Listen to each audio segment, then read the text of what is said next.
Please, Sister Lizzy, respect her yín, ẹ má bínú mọ́ mi o. Mo fi Ọlọ́run bá bẹ̀ yín.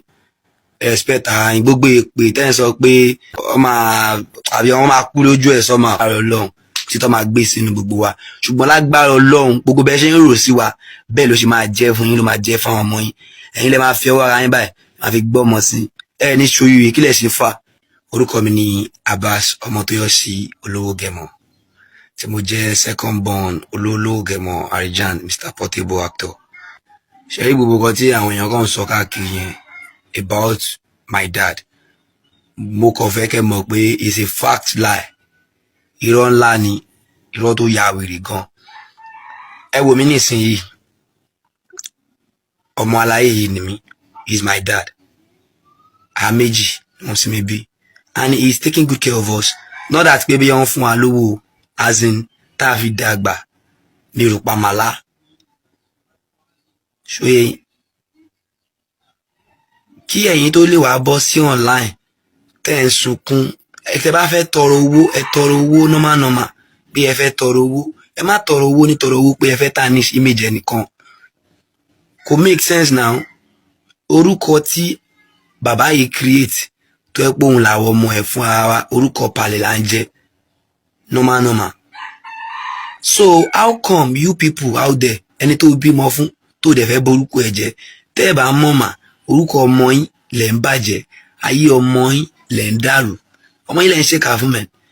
What kind of rubbish is this out there? Ẹ kò máa post wèrè, ẹ kò máa enter, and then gbogbo bẹ́ ṣe ń post oníyà tẹ́ kàn fẹ́ máa fi oníyà tẹ́ máa, ẹ wo bí ẹ má sọ báyé ọjọ́ la yín, ayé yín bí gbọdọ̀ sọ bóyá máa rí, kò lè pay yín.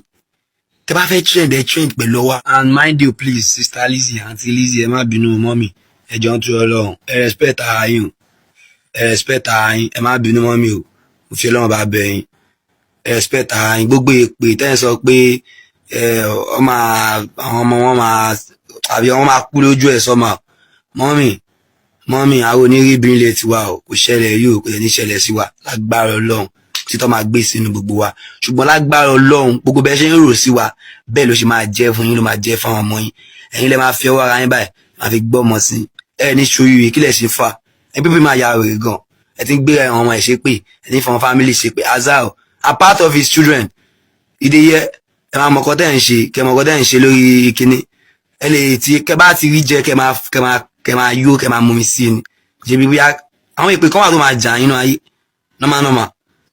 Táwọn abiyamọ bá gbé yín ṣépè, ìpè máa jà yín. Ẹ má fi àwa ṣépè, don't cause us, don't ever cause us, don't rain any cause on us. Ó ti yẹ, tẹ bá dẹ̀ watch gbogbo fídíò tí Pàlẹ́mí ti ń ṣe, ìwọ ló ti gbọ́mọ yín ṣépè, ìwọ ló ti gbé ẹ ṣépè. Ẹjọ́ ń jà ní 2 fighting, that one go. All this thing wey you dey do, just stop am. Ẹ má trend. No be say you go dey use person trend. Ẹ̀yin ọmọ Nàìjíríà, ẹjọ́ ń tu Ọlọ́run fún Ọlọ́run bá bẹ̀ yín. Irọ́ ló ń pa o. My dad is a very responsible man. Responsible everything. Tí bá lu guy, tí bá lu man, is for my dad. My dad is very responsible. All they are saying is lie. They are just lying. Ẹjọ́ ń torí Ọlọ́run, kò ní bàjẹ́ fún yín. Ẹ quit.